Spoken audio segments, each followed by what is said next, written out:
conhece o símbolo da Semana da Filosofia? Pois bem, então venha conhecer. A filosofia é tradicionalmente representada pela coruja de Atena, ave que enxerga na escuridão e simboliza a contemplação, respeito e sabedoria. No entanto, para essa Semana da Filosofia, escolhemos olhar para o nosso próprio horizonte e adotar o quero-quero como símbolo do evento. Ave, símbolo do Rio Grande do Sul.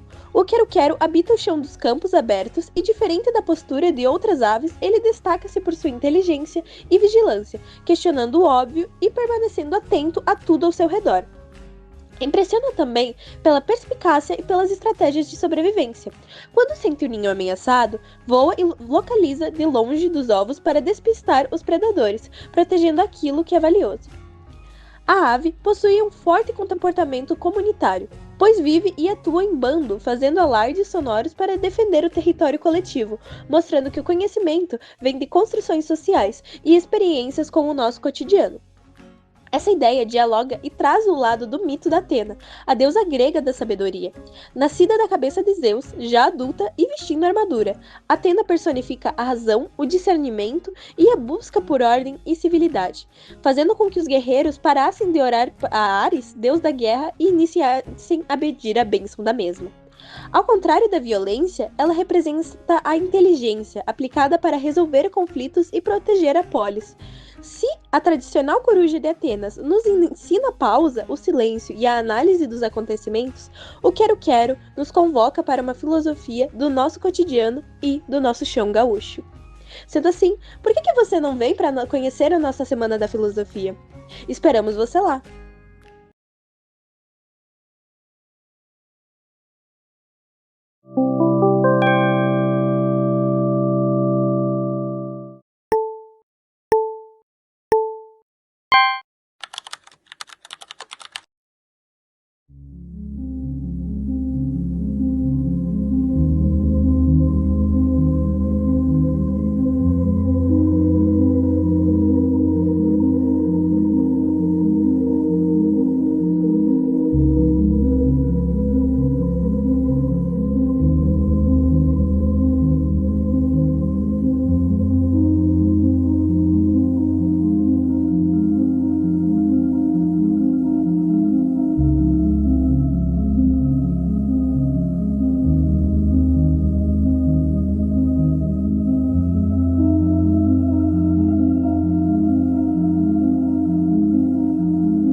Na primeira infância, sobretudo, me parece que um dos problemas atuais do excesso de telas é a falta de experiências, né? E as experiências sensoriais, por exemplo, correr, cair, brincar, se arranhar.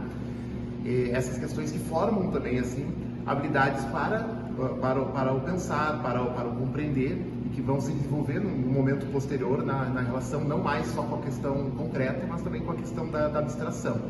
O uso excessivo de celulares, ele prejudica muito a interação das crianças.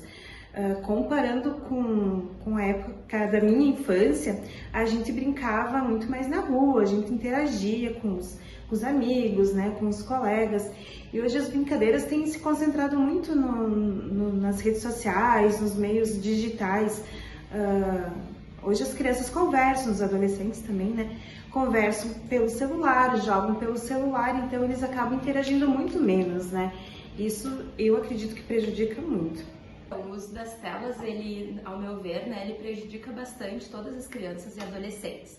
Eu sei que a internet, né, ela aproxima as pessoas que estão mais distantes, mas ela distancia as pessoas que estão mais próximas. Então, cada vez menos as pessoas conversam, cada vez menos as pessoas interagem, porque ficam muito mais nas telas, né, no celular também. Vivemos conectados praticamente o tempo todo.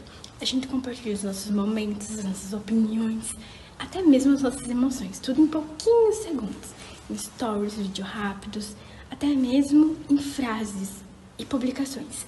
Bom, a tecnologia ela transformou a nossa forma de nos comunicarmos, de como a gente aprende e de como a gente se relaciona, tanto para bem quanto para mal, né? Mas será que quem somos influencia a tecnologia? Ou será que é ela que está tomando conta da gente? A gente vive numa sociedade em que parece que precisa sempre estar indo bem, sendo produtivo e mostrando a felicidade. E isso aparece muito nas redes sociais. Quando a gente posta só os melhores momentos, procurando curtidas e acaba às vezes se comparando com as outras pessoas. Desde a antiguidade, a filosofia procura responder à pergunta: quem somos? Hoje essa reflexão continua atual, pois precisamos compreender se nossa identidade é construída por nossas escolhas ou também pelas influências das redes sociais. Até que ponto somos realmente livres para pensar e agir? As opiniões mostram que a tecnologia faz parte da vida de todos, mas também influencia nossos comportamentos, emoções e relacionamentos. Nesse contexto, o Sócrates defendia que devemos questionar tudo e não aceitar informações sem refletir. Essa ideia é muito importante hoje, pois somos constantemente expostos a notícias, opiniões e conteúdos nas redes sociais. Bauman apresenta o pensamento de que vivemos em uma modernidade líquida, em que tudo muda rapidamente. Amizades, relacionamentos, opiniões e interesses tornam-se cada vez mais passageiros. As redes sociais aproximam pessoas de diferentes lugares, mas também podem tornar os vínculos mais frágeis e superficiais, já que muitas relações começam e terminam com poucos cliques. A tecnologia faz parte da nossa vida e trouxe inúmeras possibilidades. No entanto, a filosofia nos lembra que ser livre não significa apenas poder escolher, mas compreender aquilo que influencia nossas escolhas. Pensar criticamente é essencial para que a tecnologia seja uma ferramenta a nosso favor e não algo que determine quem somos. Somos realmente livres para escolher o que pensamos? Nossa identidade é construída por nós ou também pelos algoritmos? Como podemos utilizar a tecnologia sem deixar que ela defina nossa maneira de viver? Mais importante do que estar conectado é nunca deixar de pensar.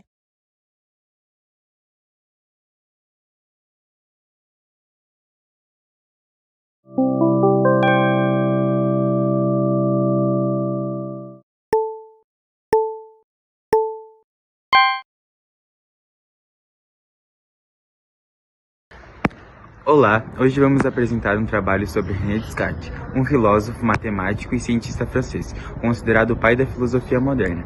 Ele nasceu em 31 de março de 1596 na França, estudou no Colégio Jesuíta de La Flèche e se formou em Direito, mas decidiu dedicar sua vida aos estudos da filosofia. Viajou por vários países da Europa em busca de conhecimento e faleceu em 1650 na Suécia. Principais ideias. Então, a principal característica do pensamento de Descartes é o racionalismo. Para ele, a razão é a forma mais confiável de chegar ao conhecimento. Ele também criou a dúvida metódica, que consiste em questionar tudo antes de aceitar algo como verdadeiro. Dessa ideia surge a frase mais famosa dele, que é: penso, logo existo. Que se a gente está pensando, logo estamos existindo. Essa seria a explicação da famosa frase dele. Além de falar sobre razão e conhecimento, Descartes também estudou a relação entre a mente e o corpo. Para ele, a mente era responsável pelo pensamento e pela consciência, enquanto o corpo estava relacionado à parte física. Essa separação ficou conhecida como dualismo cartesiano. Descartes também acreditava na existência de Deus e considerava Deus como um ser perfeito. Para ele, Deus tinha um papel importante na garantia de que aquilo que conhecemos e tínhamos razão poderia ser considerado verdadeiro. Essas ideias fizeram com que Descartes influenciasse não apenas a filosofia, mas também debates sobre a mente e o corpo, a consciência e a existência de Deus. Descartes criou o plano cartesiano baseado em 4 regras: duvidar, dividir os problemas, resolver tudo do mais simples para o mais complexo e depois revisar tudo para evitar erros. Além da filosofia, ele também teve grande contribuição na matemática, criando a geometria analítica e o plano cartesiano, que são muito utilizados até hoje. René Descartes viveu no século XVII em uma das grandes épocas de mudança na Europa, que era onde teve também as maiores descobertas científicas. Muitas ideias que eram consideradas verdadeiras, elas começaram a ser questionadas. E nesse contexto, René Descartes defendia que nós deveríamos simplesmente aceitar as informações e considerá-las verdadeiras, mas usar a razão para questionar, procurar e provar. e essa forma de pensar ajudou a transformar a filosofia e influenciou o desenvolvimento da ciência moderna. Bom, por fim, a gente pode concluir que uma das obras mais importantes do Descartes é o Discurso do Método, que foi publicado em 1637. Bom, René Descartes foi um dos pensadores mais importantes da história. Suas ideias influenciaram a filosofia, a ciência e a matemática, e continuam sendo estudadas atualmente. Seu legado mostra a importância da razão, da reflexão e do pensamento crítico.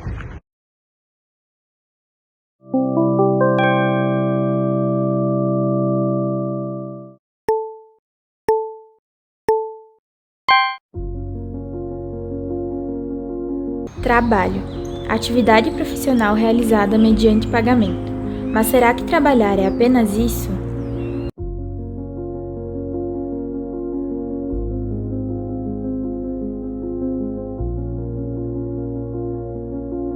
Todos os dias repetimos os mesmos movimentos. O tempo parece não nos pertencer.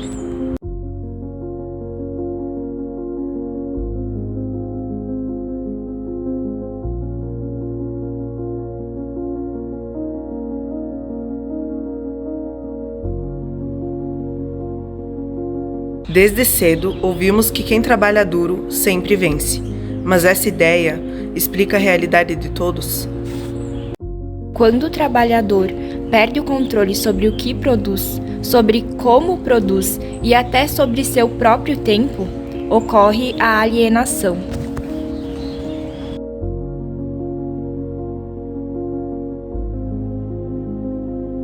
A partir do momento em que um trabalhador toma consciência de suas condições e exige melhores condições de trabalho, pode facilmente ser substituído por outro membro do chamado Exército de Reserva. O problema não é apenas trabalhar. É quando o trabalho deixa de ser uma realização humana e passa a ser uma obrigação para sobreviver. Até que ponto escolhemos nosso trabalho e até que ponto somos escolhidos por ele? Quando o trabalho ocupa toda a vida, o ser humano deixa de viver para produzir e passa a produzir para sobreviver.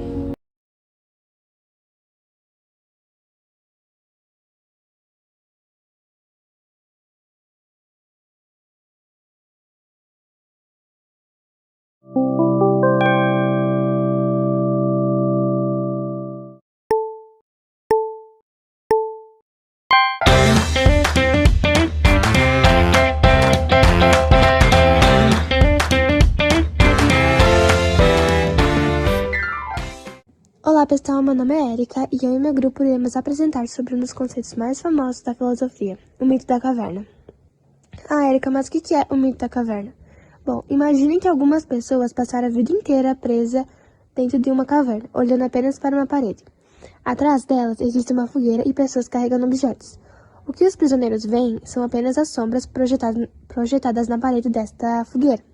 Como nunca conheceram outra coisa, acreditam que essas sombras são a realidade. Um certo dia, um dos prisioneiros consegue se libertar. No começo, a luz do lado de fora machuca seus olhos. Porém, aos pouquinhos ele consegue ver e percebe que o mundo real é muito maior e mais verdadeiro do que as sombras projetadas na caverna. Quando ele volta para contar aos outros o que descobriu, ninguém acredita nele. Pelo contrário, eles acham que ele está mentindo e preferem acreditar no que acontece dentro da caverna.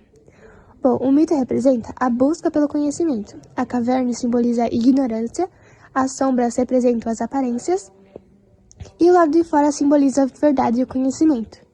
Esse mito é de Platão e ele nos faz refletir sobre como muitas vezes aceitamos as coisas sem questionar e como aprender exige coragem para enxergar além das aparências. Claro que essa interpretação é do Platão. Agora eu chamo aqui nossa colega Bianca para falar sobre as diferentes interpretações de outros filósofos. Meu nome é Bianca e eu vou falar um pouco sobre outros pensamentos de outros filósofos. Aristóteles, por exemplo, acreditava que a verdade não está no mundo das ideias, mas na realidade em que vivemos. Para ele, é observando e estudando o mundo concreto que adquirimos conhecimento. Já Santo Agostinho concordava que existe uma verdade superior, mas dizia que a razão humana sozinha não basta. Segundo ele, é preciso a iluminação de Deus para compreender plenamente essa verdade. Séculos depois, Francis Bacon afirmou que cada pessoa possui a sua própria caverna, formada por preconceitos, crenças e experiências que podem distorcer a forma como enxergamos a realidade. Por outro lado, Friedrich Nietzsche criticou Platão. Para ele, não existe um mundo perfeito além deste. A única realidade é a que vivemos e devemos aceitá-la com todas as suas imperfeições. Por fim, Martin Heidegger interpretou a saída da caverna como uma transformação na maneira de enxergar o mundo, mostrando que conhecer vai muito além de apenas adquirir informações. Essas diferentes interpretações mostram que o mito da caverna continua despertando debates e reflexões até os dias de hoje. Bom, agora que a nossa colega Bianca já trouxe pra gente algumas interpretações diferentes, chama aqui nosso colega Gabriel para mostrar pra gente e comentar sobre como o mito de Platão ainda se aplica no dia a dia e como isso se relaciona com a nossa realidade. Meu nome é Gabriel e eu vou mostrar como o mito da caverna pode ser visto nos dias de hoje. Bom, podemos dizer que, mesmo com tanta informação e tecnologia, muitas pessoas acabam vivendo como os prisioneiros da caverna. Isso acontece porque nem sempre procuram entender a verdade ou pensar por conta própria. Hoje em dia, muitas pessoas têm preguiça de pesquisar e refletir. Com a facilidade da internet e das tecnologias, muita gente acredita em tudo que vê sem questionar. O hábito de pensar, fazer perguntas e conferir se uma informação é verdadeira está sendo deixado de lado. Além disso, muitas pessoas perderam o interesse por assuntos importantes, como política, sociedade e os problemas do mundo. As notícias falsas também enganam cada vez mais pessoas, porque elas não verificam se a informação vem de uma fonte confiável. As redes sociais também podem criar uma imagem falsa da realidade. Muitas pessoas mostram apenas os melhores momentos da vida, fazendo parecer que tudo é perfeito, quando isso nem sempre é verdade. Assim como os prisioneiros da caverna não percebiam que estavam presos, muitas pessoas hoje não percebem que são influenciadas pelas redes sociais, pela mídia e por informações falsas. Por isso, o mito da caverna continua atual. Ele nos ensina a importância de pensar por nós mesmos, buscar conhecimento e não acreditar em tudo que vemos ou ouvimos. Realmente, por mais que o mito da caverna seja antigo, ele ainda nos traz questionamentos sobre ele na nossa atualidade. E para finalizar aqui o podcast, fica a reflexão: será que o que enxergamos é realmente verdade ou é apenas as sombras daquilo que acreditamos ser a verdade? Obrigada por acompanhar o nosso podcast e até a próxima!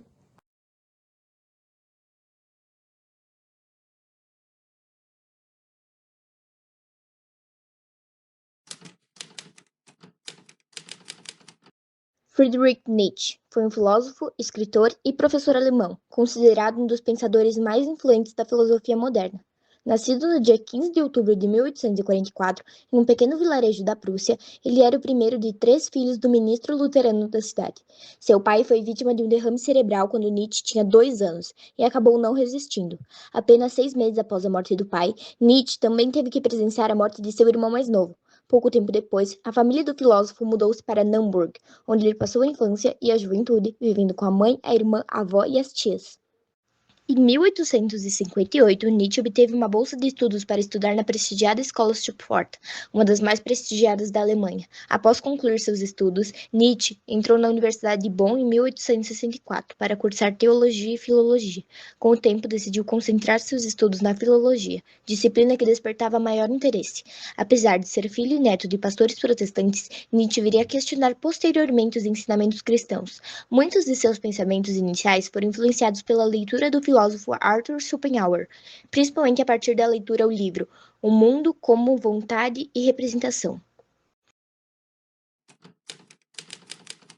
Em 1888, Nietzsche escreveu suas últimas obras. Ao longo da vida, enfrentou diversos problemas de saúde, como fortes dores de cabeça, enxaquecas, náuseas, vômito, insônia e problemas no estômago.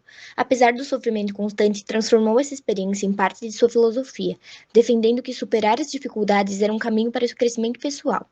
Dessa reflexão, surgiu a ideia de amor fati, expressão em latim que significa amor ao destino, ou seja, aceitar e afirmar a própria vida com seus momentos bons e ruins. Em 3 de janeiro de 1889, sofreu um colapso mental. Segundo o relato mais conhecido, Nietzsche teria abraçado um cavalo para defendê-lo dos golpes de um cocheiro, antes de desmaiar em praça pública. Em 25 de agosto de 1900, aos 55 anos de idade, Nietzsche faleceu na residência onde vivia sob os cuidados de sua irmã. A causa oficial da morte foi pneumonia, agravada pelas consequências de seu estado de saúde debilitado após anos de problemas físicos e mentais. Ao longo de sua trajetória, Nietzsche desenvolveu uma filosofia marcada por questionamentos profundos sobre a vida, a sociedade e os valores humanos. Suas ideias buscam desafiar conceitos considerados tradicionais e convidam as pessoas a refletirem sobre suas próprias crenças e escolhas. Nietzsche é um dos principais pensadores associados ao niilismo, corrente filosófica que questiona os valores, as verdades e as crenças estabelecidas pela tradição ocidental.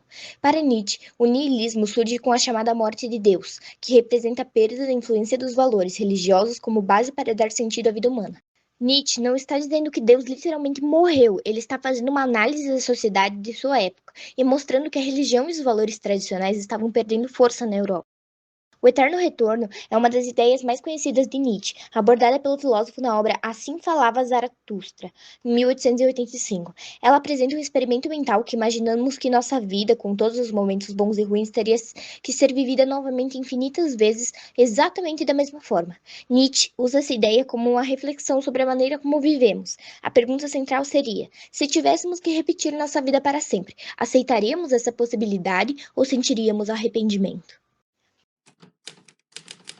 Para o filósofo, a aceitação completa dessa ideia apresenta uma afirmação de existência, ou seja, a capacidade de valorizar a vida como ela é. Já o desespero diante dessa possibilidade poderia indicar uma vida mal vivida e cheia de arrependimentos. Sendo assim, Nietzsche propõe que o indivíduo deve agir no presente como se as suas experiências e escolhas fossem repetir eternamente. Essa ideia convida a refletir sobre a importância de viver de forma consciente e assumir plenamente suas decisões, estando ligado ao conceito de amor fati, amor ao destino, mencionado anteriormente. Para finalizar a apresentação das principais ideias de Nietzsche, o filósofo nos apresenta a ideia do super-homem, Übermensch. Ela representa o indivíduo capaz de superar o niilismo e os valores tradicionais e criar seu próprio caminho, estando relacionada com a sua famosa frase "Deus está morto". Para o filósofo, muitas pessoas vivem seguindo regras e crenças impostas pela sociedade, especialmente aquelas que desvalorizam a vida presente em favor de uma existência após a morte. Na sociedade moderna, as ideias de Nietzsche nos convidam a questionar aquilo que muitas vezes aceitamos sem pensar. Em um mundo marcado por mudanças constantes, suas reflexões sobre a criação de valores, a busca por autenticidade e a responsabilidade pelas suas próprias escolhas permanecem sendo tópicos relevantes e muito discutidos.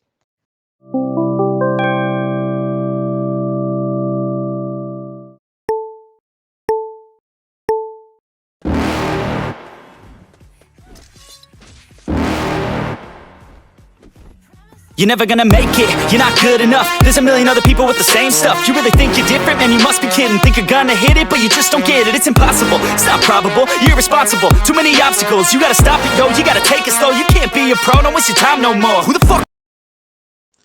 A gente escolheu falar sobre a greve geral de 1917 no Brasil.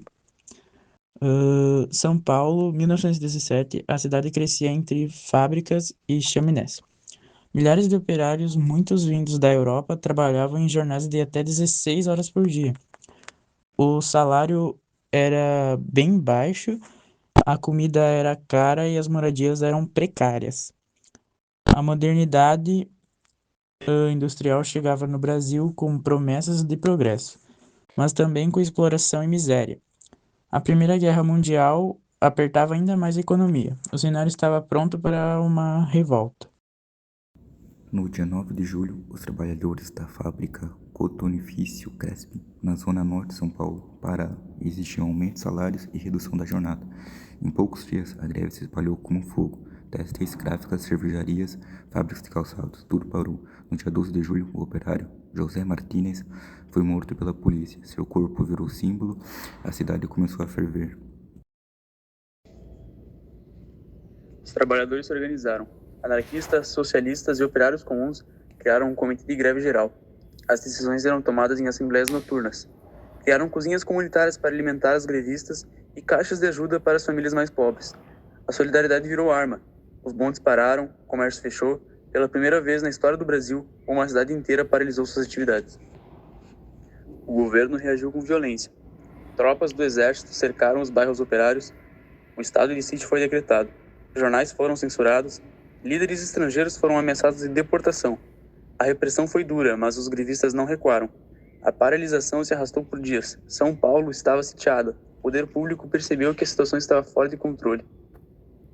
6 de julho, o governo cedeu. Patrões e autoridades sentaram para negociar. As conquistas foram enormes para a época. E ajuste salarial de até 20%, jornada máxima de 9 horas, descanso dominical garantido, proibição do trabalho infantil e anistia para os presos. Foi a maior vitória operária já vista no Brasil. A classe trabalhadora provou sua força.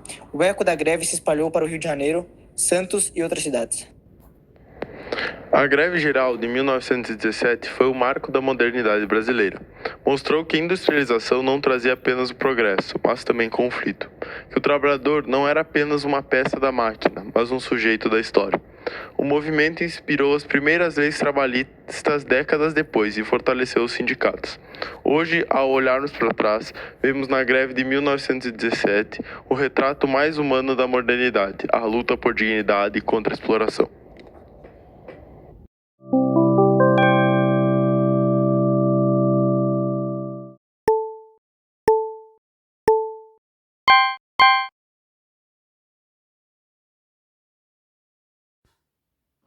Oi, meu nome é Ariel e junto com meus colegas Joaquim e Arthur, vamos apresentar sobre o narcisismo e esperamos que ao final da apresentação vocês compreendam melhor esse tema.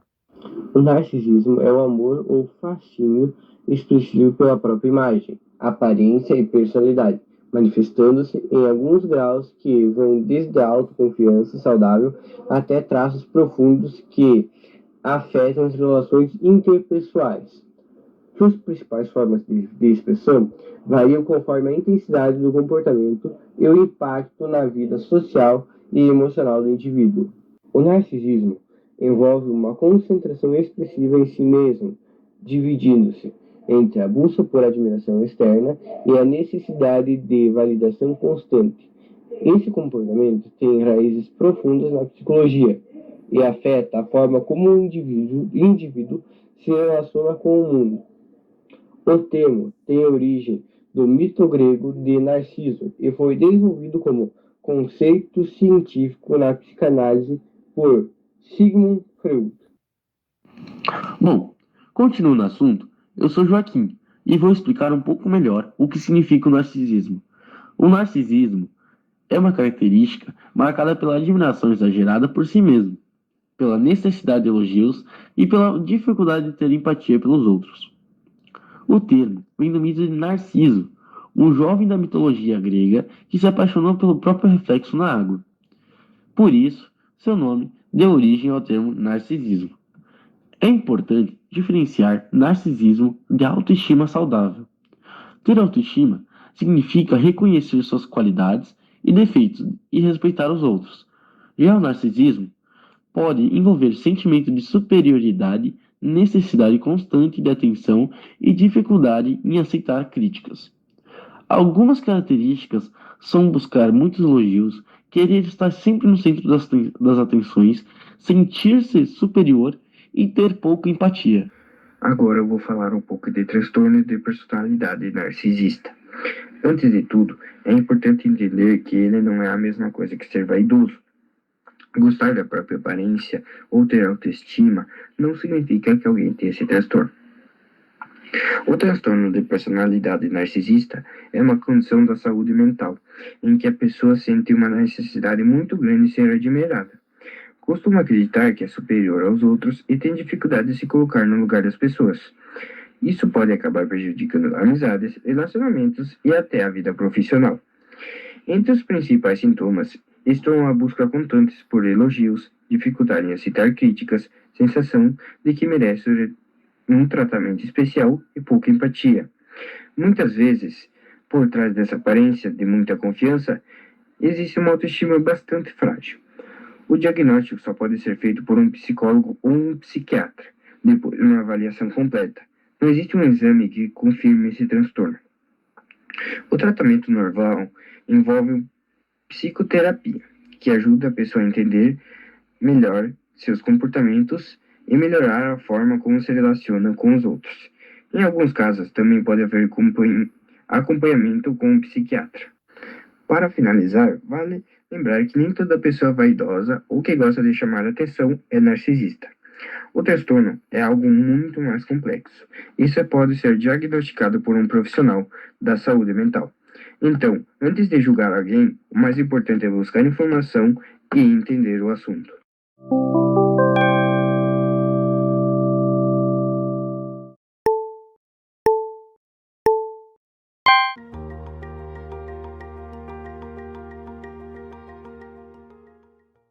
O mito da caverna, também conhecido como alegoria da caverna, foi escrito pelo filósofo grego Platão e está presente no 7º livro da obra A República.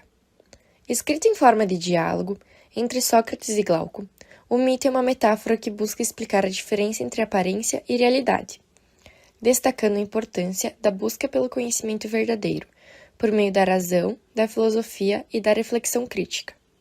A alegoria também apresenta a educação como um processo de transformação, capaz de libertar o ser humano da ignorância e conduzi-lo à compreensão do mundo, de forma mais profunda e consciente. Na alegoria, Platão descreve um grupo de pessoas que vive preso desde a infância no interior de uma caverna. Acorrentados pelas pernas e pelo pescoço, os prisioneiros são incapazes de se mover ou olhar para qualquer outro lugar além da parede à sua frente. Atrás deles existe uma fogueira, e entre o fogo e os prisioneiros, pessoas carregam diversos objetos que projetam sombras na parede. Como nunca tiveram contato com o mundo exterior, os prisioneiros acreditam que aquelas sombras representam toda a realidade existente. Para eles, aquilo que enxergam e ouvem é a única verdade possível, pois jamais conheceram algo diferente.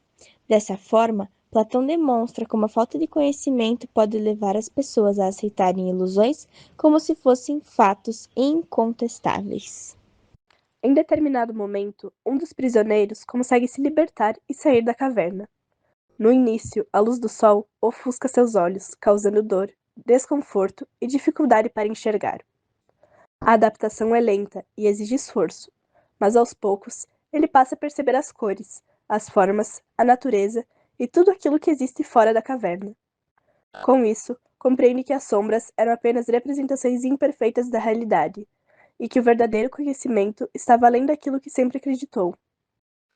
Transformado por essa descoberta, ele decide retornar à caverna, para compartilhar o que aprendeu e tentar libertar os demais prisioneiros. No entanto, é recebido com desconfiança e rejeição. Os outros não acreditam em seu relato, consideram-no louco e chegam a enxergá-lo como uma ameaça, pois suas palavras colocam em dúvida tudo aquilo que sempre acreditaram. Essa parte da alegoria mostra como muitas pessoas resistem às mudanças e têm dificuldade em aceitar novas ideias que desafiam suas crenças e certezas. O mito da caverna está profundamente relacionado com os dias atuais, pois é possível perceber que muitas pessoas ainda vivem cercadas por aparências e informações que nem sempre representam a realidade. Apesar do fácil acesso ao conhecimento por meio da internet, nem sempre há o hábito de questionar ou verificar a veracidade das informações recebidas. As redes sociais e os algoritmos costumam apresentar conteúdos semelhantes aos interesses de cada usuário, criando bolhas de informação que limitam o contato com opiniões diferentes e facilitam a circulação de notícias falsas e da desinformação.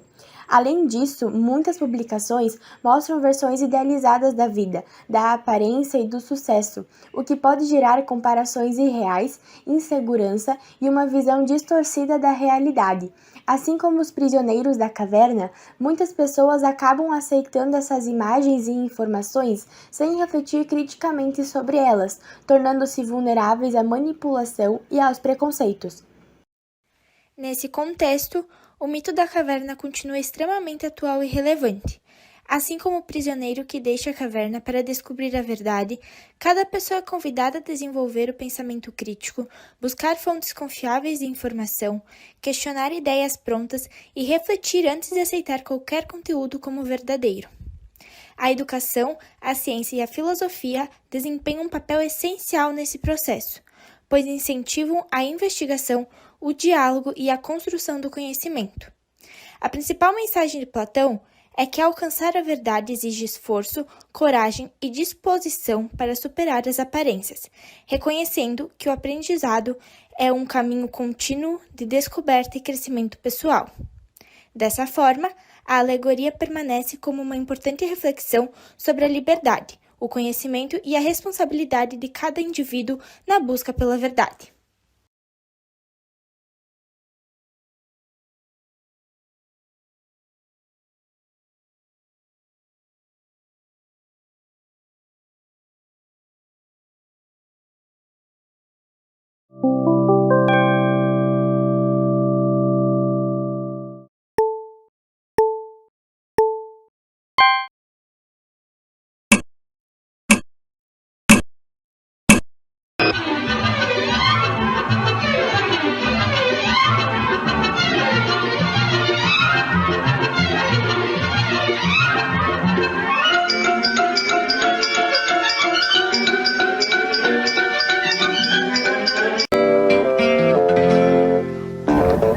Todos os dias, milhões de pessoas acordam cedo para trabalhar.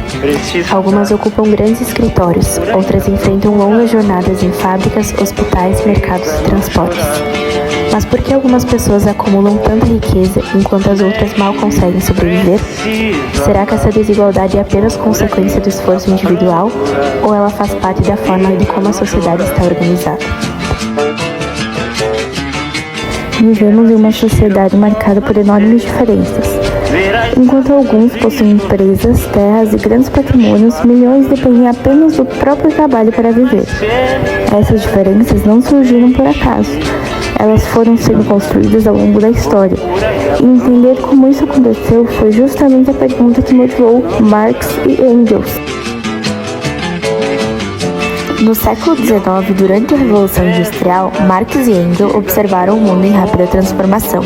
As fábricas produziam cada vez mais riqueza, porém, ao mesmo tempo, aumentavam a exploração, as jornadas exaustivas e as desigualdades. Em vez de explicar a história apenas pelas ideias ou pelos grandes líderes, eles propuseram olhar para aquilo que sustenta toda a sociedade: o trabalho, a produção e as condições materiais de vida. Para Marx, toda riqueza é produzida pelo trabalho humano. No capitalismo, entretanto, quem produz nem sempre recebe aquilo que gera. O trabalhador vende sua força de trabalho em troca de um salário, enquanto o proletário dos meios de produção obtém o lucro. Essa diferença foi chamada por Marx de mais-valia, um dos principais conceitos em sua crítica ao capitalismo. Preciso andar, vou por aí a procurar, sofrer pra não chorar. Deixe-me ir. Nenhuma sociedade permanece igual para sempre. Ao longo da história, diferentes formas de produção deram origem a diferentes formas de organizações sociais. E sempre que surgem interesses opostos entre grupos sociais, aparecem conflitos. Esses conflitos impulsionam mudanças econômicas, políticas e sociais. Mais de um século depois, as ideias de Marx continuam presentes em debates sobre trabalho, desigualdade, economia e justiça social. Concordando ou discordando de suas conclusões, sua teoria permanece uma importante ferramenta para compreender a sociedade contemporânea. Afinal, quando observamos o mundo ao nosso redor, uma pergunta continua atual. Vou por aí a procurar, e pra não chorar. Se alguém por me perguntar, diga que eu só vou voltar depois que me encontrar.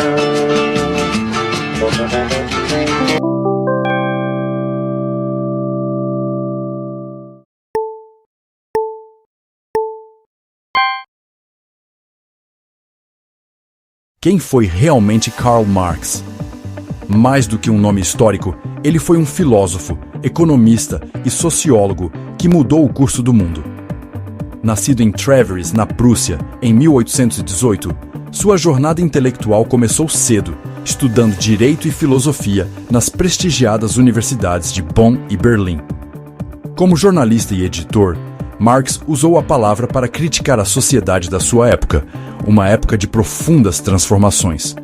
Era a Revolução Industrial, uma era de progresso tecnológico, mas também de exploração extrema e desigualdade social sem precedentes. Foi diante dessa realidade que Marx desenvolveu suas teorias.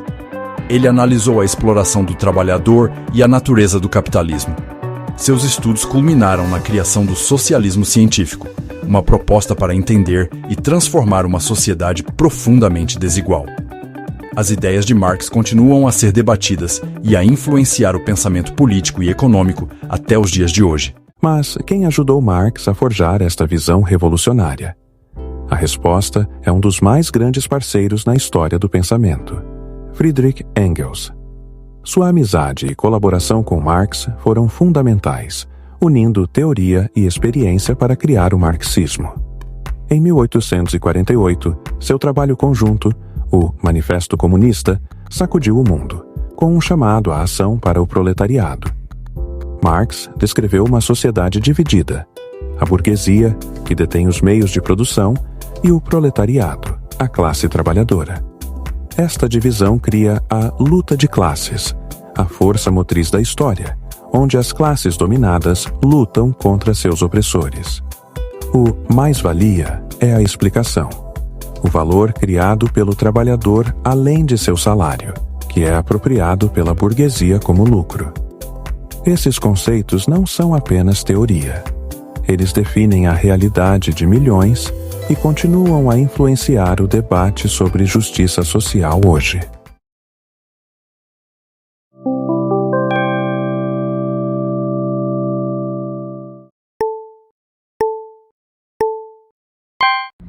Olá!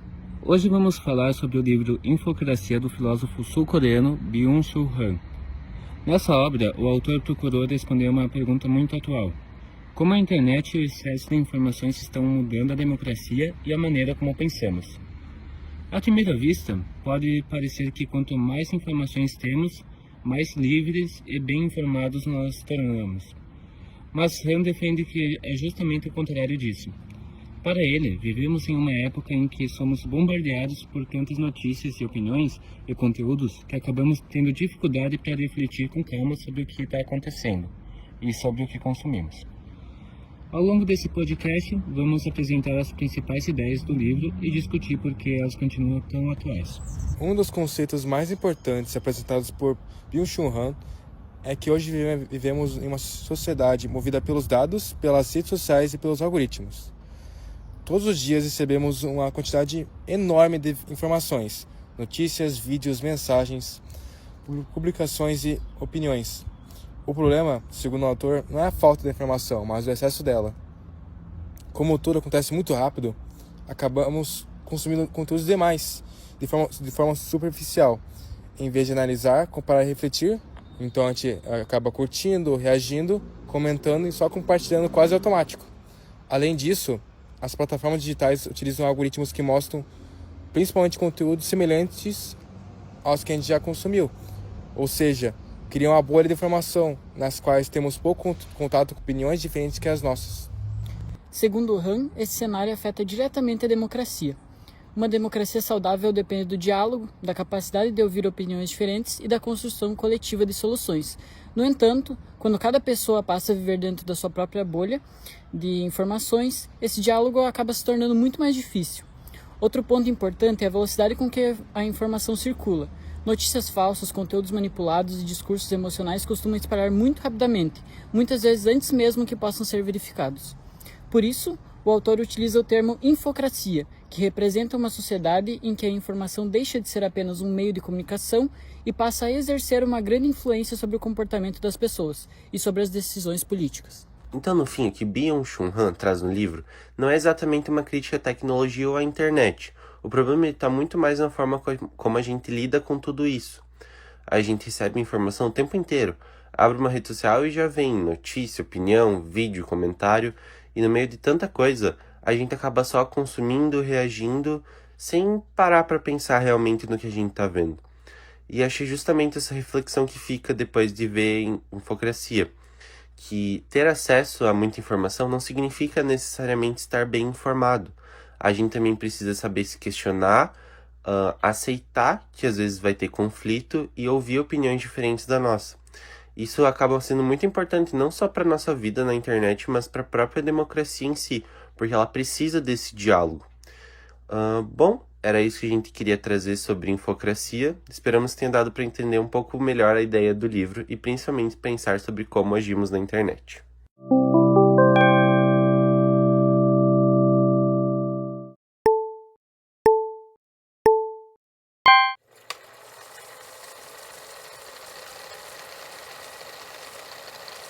Você já ouviu falar de Heráclito de Éfeso? Ele foi um filósofo grego que viveu aproximadamente entre 540 e 480 a.C. e ficou conhecido por suas ideias profundas sobre a mudança e a natureza do mundo.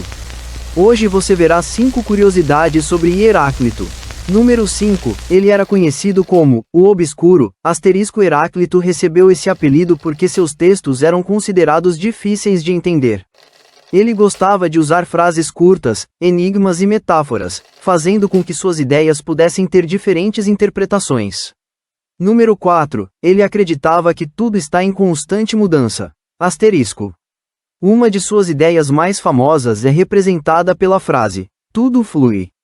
Para Heráclito, nada permanece exatamente igual. Assim como um rio está sempre recebendo água nova, o mundo também está constantemente se transformando. Número 3. O fogo era muito importante para ele. Heráclito considerava o fogo um símbolo fundamental da transformação. Para ele, o fogo representava um universo que está sempre mudando, passando de um estado para outro. Número 2. Ele acreditava na existência do Logos. O Logos seria uma espécie de princípio ou razão que organiza o universo. Mesmo que o mundo pareça estar cheio de mudanças e conflitos, Heráclito acreditava que existia uma lógica por trás de tudo isso. Número 1. Ele dizia que os opostos fazem parte da realidade. Para Heráclito, coisas aparentemente contrárias, como frio e quente, vida e morte, ou dia e noite, não existem apenas como inimigas. Elas fazem parte de um processo de transformação e dependem umas das outras. Por isso, Heráclito continua sendo estudado até hoje. Suas ideias ajudaram a desenvolver uma maneira diferente de pensar sobre mudança, conflito e sobre como o universo funciona. Muito obrigado pela atenção.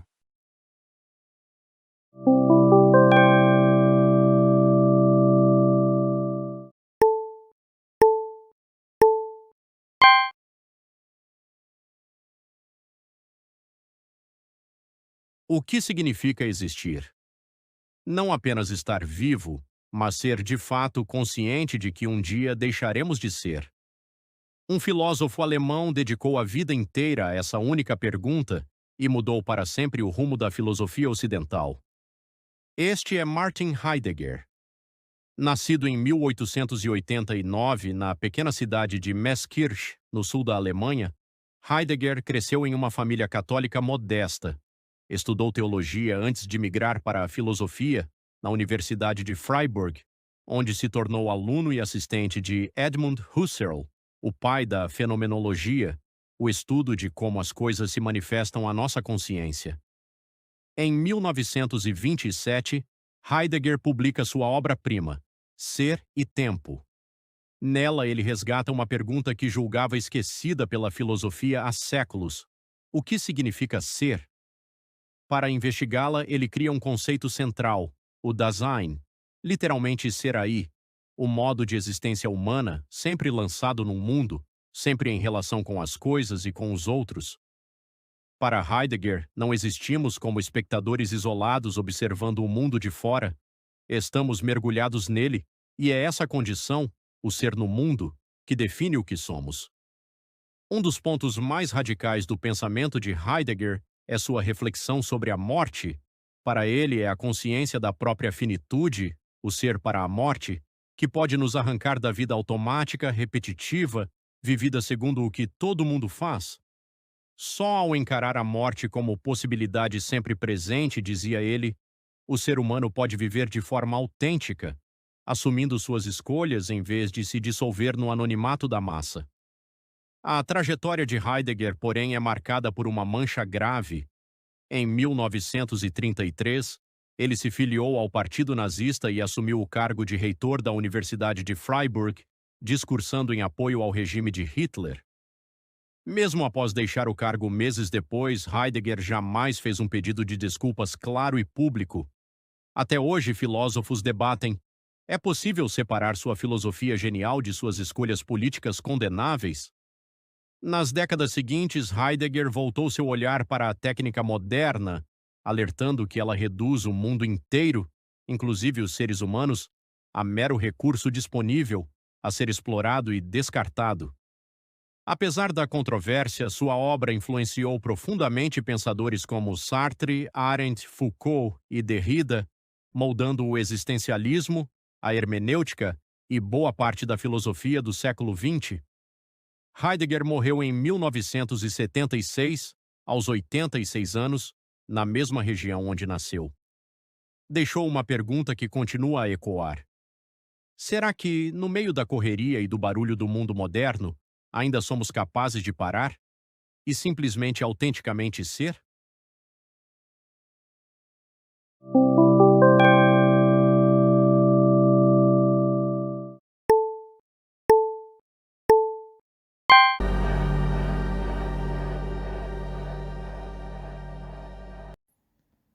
Olá, sejam bem-vindos ao nosso podcast de filosofia.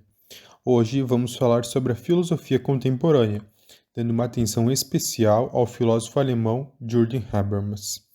Mas antes de nós falar especificamente sobre o Habermas, nós precisamos entender o que é a filosofia contemporânea. Então, ela corresponde de maneira geral à filosofia que foi desenvolvida a partir do final do século XIX e durante os séculos XX e o XXI, que é o atual. Esse período, então, ele foi marcado por grandes transformações sociais, políticas, científicas e tecnológicas, além de acontecimentos como as duas guerras mundiais, o avanço do capitalismo e o surgimento de novas formas de comunicação.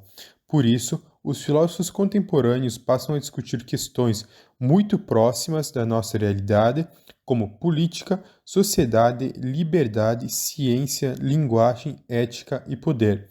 E é nesse contexto, então, que surge o Jürgen Habermas, que foi um dos principais filósofos alemão do século XX. Quem foi Habermas? Jürgen Habermas nasceu em 1929, na Alemanha, e ficou conhecido principalmente por seus estudos sobre sociedade, política, democracia e comunicação. Ele fez parte da chamada Escola de Frankfurt, uma corrente de pensamento que buscava analisar criticamente a sociedade moderna, principalmente as relações entre capitalismo, cultura, política e poder. Uma das principais preocupações de Habermas era entender como uma sociedade poderia chegar à decisão mais justa e democrática. Para ele, a comunicação possui um papel fundamental nisso. E Habermas acreditava em que as pessoas não precisavam necessariamente resolver seus conflitos através da força ou da imposição. Elas podem utilizar o diálogo e a argumentação racional para tentar chegar em um entendimento. E é justamente daí que surge um conceito mais importante da filosofia, o agir comunicativo. Agir comunicativo e esfera pública. O agir comunicativo é uma das ideias centrais de Habermas. De maneira bem simplificada, significa que as pessoas podem utilizar a comunicação e a argumentação para buscar um entendimento comum. Por exemplo, um grupo de estudantes precisa decidir como vai ser realizado um trabalho. Se uma pessoa simplesmente impõe sua vontade, temos uma relação baseada na força ou na autoridade. Porém, se todos os integrantes apresentarem seus argumentos, escutam os outros e debatem tentando chegar em alguma decisão por meio do diálogo, temos um exemplo de agir comunicativo. Outro conceito é o de esfera pública. Para Habermas, a esfera pública é um espaço em que os cidadãos podem discutir assuntos de interesse coletivo e participar da formação da opinião pública. Isso é fundamental para a democracia, porque uma sociedade democrática não deveria depender apenas das decisões dos governantes. Os cidadãos também precisam ter espaço para debater, argumentar e participar das decisões sociais e políticas. Assim, comunicação, participação e democracia estão diretamente relacionados no pensamento de Habermas. As ideias de Habermas continuam muito importantes atualmente, principalmente porque vivemos em uma sociedade em que a comunicação está presente o tempo todo. As redes sociais, por exemplo, ampliaram enormemente o espaço da discussão pública. Porém, também trouxeram problemas como desinformação, discursos de ódio, manipulação e dificuldade de diálogo entre pessoas com opiniões diferentes. Nesse sentido, podemos relacionar Habermas com uma questão bastante atual. Será que estamos realmente dialogando ou apenas tentando impor nossas próprias opiniões? Para Habermas, uma sociedade democrática depende da capacidade de seus cidadãos de argumentar, ouvir diferentes pontos de vista e buscar o entendimento por meio do diálogo. Portanto, podemos concluir que a filosofia contemporânea procura compreender problemas muito presentes na sociedade atual, e Habermas se destaca justamente por mostrar a importância da comunicação, da racionalidade e da participação democrática. E fica uma reflexão para finalizar. Em uma sociedade cada vez mais conectada, estamos usando a comunicação para realmente compreender uns aos outros? E esse foi nosso podcast. Muito obrigado por nos acompanhar. E é isso. Tenha um bom dia.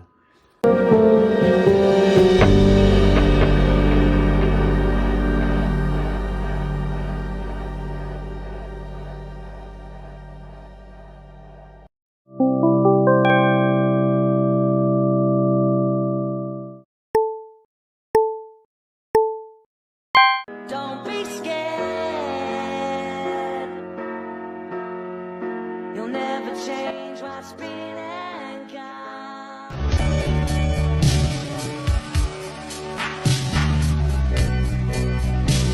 Oi, sejam bem-vindos ao nosso documentário. Hoje vamos falar sobre uma das correntes filosóficas mais importantes da história, o existencialismo. Você já se perguntou qual é o sentido da vida? Será que nascemos com um destino definido ou somos nós que construímos o nosso caminho? Essas perguntas parecem simples, mas acompanham a humanidade há milhares de anos. É justamente sobre elas que o existencialismo busca refletir. Durante esse documentário, vamos explicar o que é o existencialismo, quem foram seus principais filósofos, quais são suas ideias mais importantes e como essa filosofia está presente no nosso dia a dia. O existencialismo é uma corrente filosófica que ganhou força principalmente nos séculos XIX e XX. A sua principal ideia é que o ser humano ele não nasce com um propósito pronto.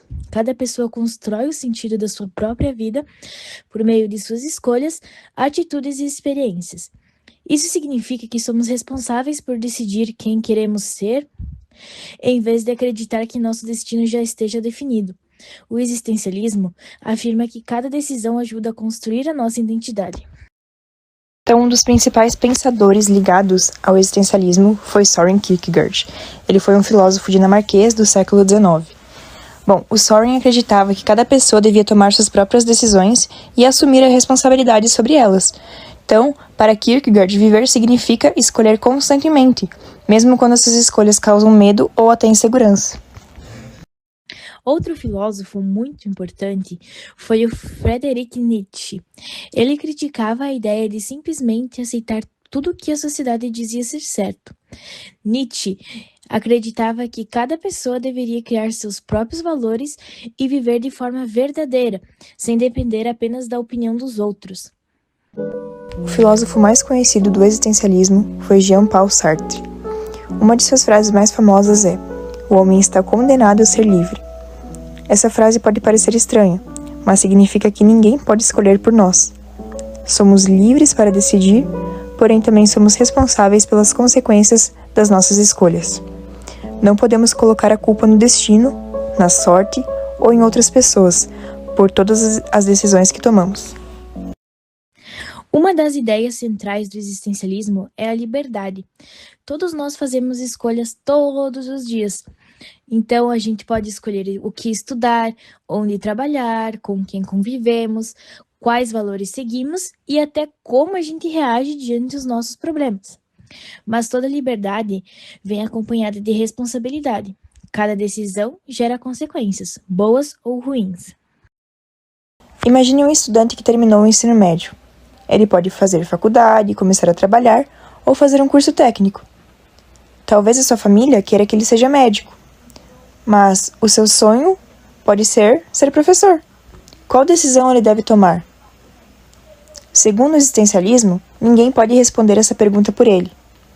Somente essa pessoa pode decidir qual caminho seguir e aceitar as consequências dessa escolha feita.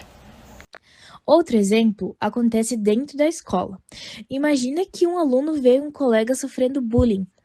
Ele pode fingir que não viu, ele pode rir junto com os outros, ou ele pode defender o colega e pedir ajuda. Cada escolha demonstra quais valores essa pessoa possui.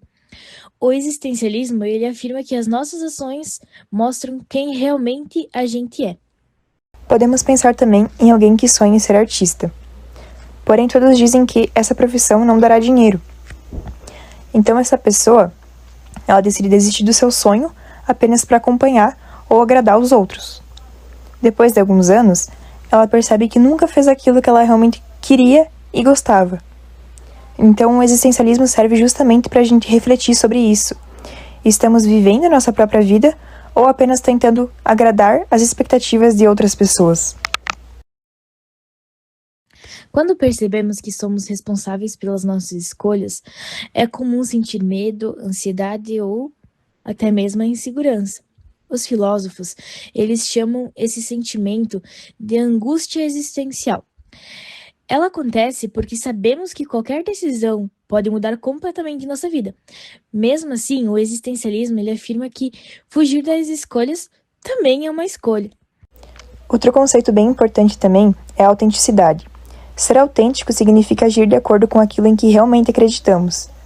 Isso não significa fazer qualquer coisa. Significa viver sendo verdadeiro consigo mesmo, sem fingir ser alguém apenas para agradar os outros. O existencialismo também aparece em livros, séries e filmes.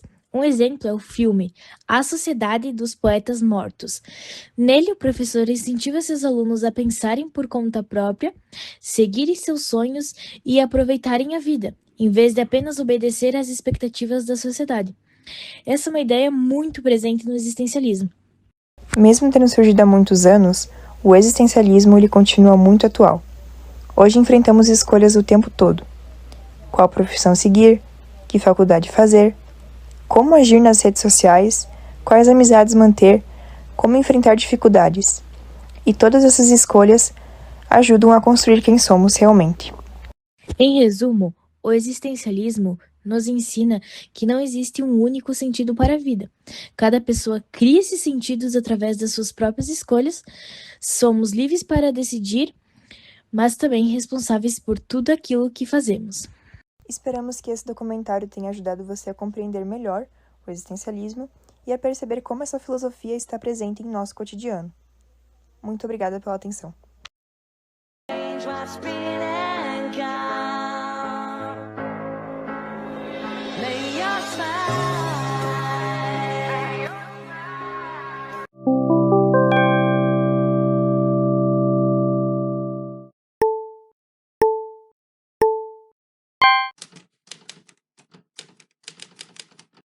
Friedrich Nietzsche foi um filósofo, escritor e professor alemão, considerado um dos pensadores mais influentes da filosofia moderna. Nascido no dia 15 de outubro de 1844, em um pequeno vilarejo da Prússia, ele era o primeiro de 3 filhos do ministro luterano da cidade. Seu pai foi vítima de um derrame cerebral quando Nietzsche tinha 2 anos e acabou não resistindo. Apenas 6 meses após a morte do pai, Nietzsche também teve que presenciar a morte de seu irmão mais novo. Pouco tempo depois, a família do filósofo mudou-se para Naumburg, onde ele passou a infância e a juventude, vivendo com a mãe, a irmã, a avó e as tias. Em 1858, Nietzsche obteve uma bolsa de estudos para estudar na prestigiada escola Schubfort, uma das mais prestigiadas da Alemanha. Após concluir seus estudos, Nietzsche entrou na Universidade de Bonn em 1864 para cursar teologia e filologia. Com o tempo, decidiu concentrar seus estudos na filologia, disciplina que despertava maior interesse. Apesar de ser filho e neto de pastores protestantes, Nietzsche viria a questionar posteriormente os ensinamentos cristãos. Muitos de seus pensamentos iniciais foram influenciados pela leitura do filósofo Arthur Schopenhauer, principalmente a partir da leitura ao livro O Mundo como Vontade e Representação.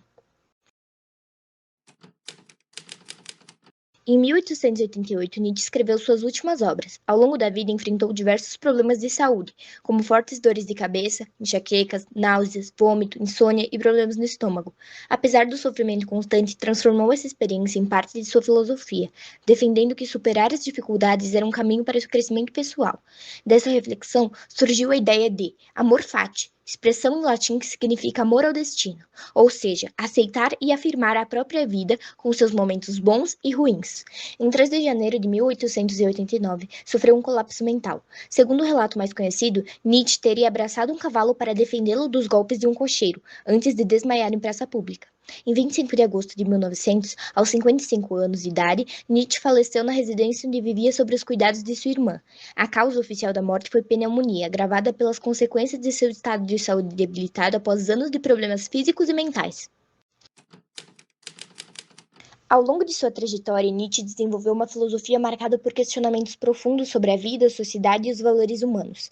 Suas ideias buscam desafiar conceitos considerados tradicionais e convidam as pessoas a refletirem sobre suas próprias crenças e escolhas. Nietzsche é um dos principais pensadores associados ao niilismo, corrente filosófica que questiona os valores, as verdades e as crenças estabelecidas pela tradição ocidental. Para Nietzsche, o niilismo surge com a chamada morte de Deus, que representa a perda da influência dos valores religiosos como base para dar sentido à vida humana. Nietzsche não está dizendo que Deus literalmente morreu, ele está fazendo uma análise da sociedade de sua época e mostrando que a religião e os valores tradicionais estavam perdendo força na Europa.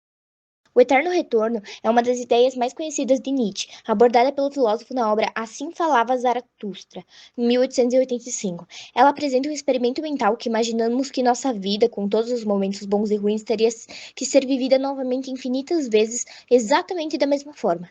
Nietzsche usa essa ideia como uma reflexão sobre a maneira como vivemos. A pergunta central seria: se tivéssemos que repetir nossa vida para sempre, aceitaríamos essa possibilidade ou sentiríamos arrependimento?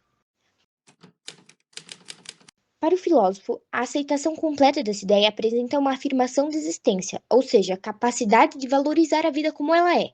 Já o desespero diante dessa possibilidade poderia indicar uma vida mal vivida e cheia de arrependimentos. Sendo assim, Nietzsche propõe que o indivíduo deve agir no presente como se as suas experiências e escolhas fossem repetir eternamente. Essa ideia convida a refletir sobre a importância de viver de forma consciente e assumir plenamente suas decisões, estando ligado ao conceito de amor fati, amor ao destino, mencionado anteriormente.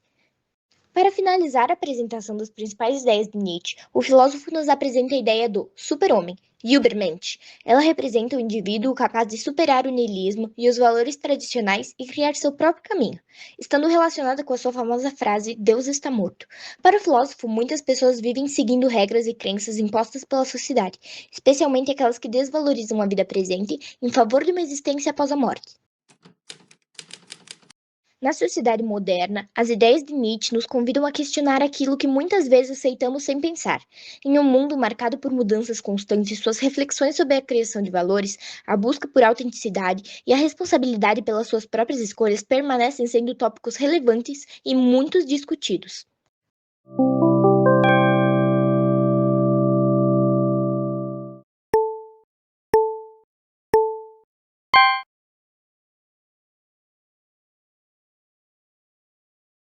O que significa existir? Não apenas estar vivo, mas ser de fato consciente de que um dia deixaremos de ser. Um filósofo alemão dedicou a vida inteira a essa única pergunta e mudou para sempre o rumo da filosofia ocidental. Este é Martin Heidegger. Nascido em 1889 na pequena cidade de Meßkirch, no sul da Alemanha, Heidegger cresceu em uma família católica modesta. Estudou teologia antes de migrar para a filosofia na Universidade de Freiburg, onde se tornou aluno e assistente de Edmund Husserl, o pai da fenomenologia, o estudo de como as coisas se manifestam à nossa consciência. Em 1927, Heidegger publica sua obra-prima, Ser e Tempo. Nela, ele resgata uma pergunta que julgava esquecida pela filosofia há séculos: o que significa ser?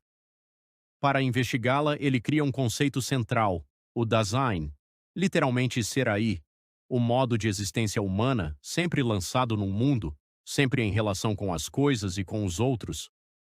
Para Heidegger, não existimos como espectadores isolados observando o mundo de fora. Estamos mergulhados nele, e é essa condição, o ser no mundo, que define o que somos. Um dos pontos mais radicais do pensamento de Heidegger é sua reflexão sobre a morte. Para ele, é a consciência da própria finitude, o ser para a morte, que pode nos arrancar da vida automática, repetitiva, vivida segundo o que todo mundo faz. Só ao encarar a morte como possibilidade sempre presente, dizia ele, o ser humano pode viver de forma autêntica, assumindo suas escolhas em vez de se dissolver no anonimato da massa. A trajetória de Heidegger, porém, é marcada por uma mancha grave, Em 1933, ele se filiou ao Partido Nazista e assumiu o cargo de reitor da Universidade de Freiburg, discursando em apoio ao regime de Hitler. Mesmo após deixar o cargo meses depois, Heidegger jamais fez um pedido de desculpas claro e público. Até hoje, filósofos debatem: é possível separar sua filosofia genial de suas escolhas políticas condenáveis? Nas décadas seguintes, Heidegger voltou seu olhar para a técnica moderna, alertando que ela reduz o mundo inteiro, inclusive os seres humanos, a mero recurso disponível a ser explorado e descartado. Apesar da controvérsia, sua obra influenciou profundamente pensadores como Sartre, Arendt, Foucault e Derrida, moldando o existencialismo, a hermenêutica e boa parte da filosofia do século XX. Heidegger morreu em 1976, aos 86 anos, na mesma região onde nasceu. Deixou uma pergunta que continua a ecoar. Será que, no meio da correria e do barulho do mundo moderno, ainda somos capazes de parar e simplesmente autenticamente ser?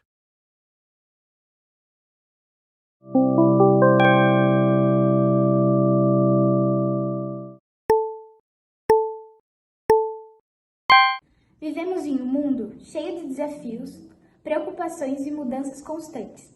Mas como manter a calma diante dessas situações? Há mais de 2000 anos atrás, surgiu uma filosofia que buscava responder essa pergunta, o estoicismo. Nesse documentário, vamos conhecer seus principais ensinamentos e como eles continuam tão atuais.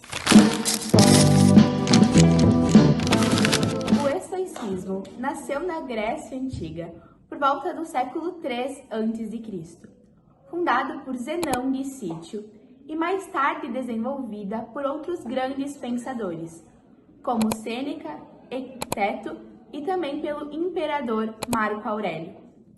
Eles acreditavam que a verdadeira felicidade não viria da riqueza ou da sorte, mas sim da maneira em que enfrentamos a vida.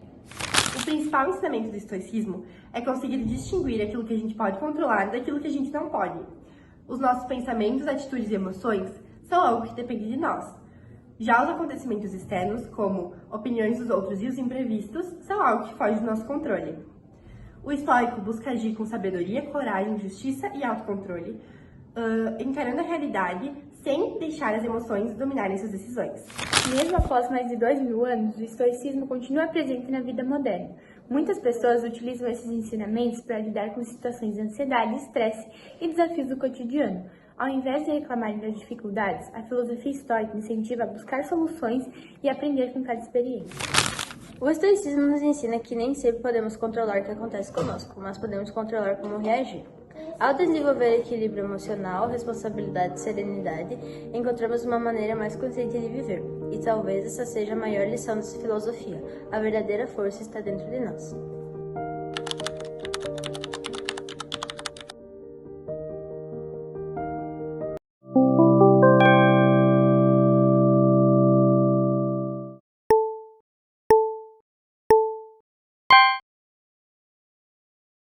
Durante muitos séculos, as mulheres não tinham as mesmas oportunidades que os homens. Muitas eram impedidas de estudar, escrever e mostrar seus conhecimentos. Foi nesse contexto que surgiu Christiane de Pizan, uma escritora e filósofa francesa que desafiou as ideias da sua época. Ela acreditava que as mulheres eram tão inteligentes quanto os homens e que mereciam educação, respeito e oportunidades. Em seus livros, Christine criticou os preconceitos da época e mostrou que a inferioridade feminina não era natural, mas resultado da falta de oportunidades. Para ela, quando as mulheres tinham acesso ao conhecimento, podiam desenvolver suas capacidades, assim como qualquer homem. Sua obra mais conhecida, A Cenário das Damas, apresenta um lugar simbólico, onde as mulheres são valorizadas por sua inteligência, coragem e capacidade.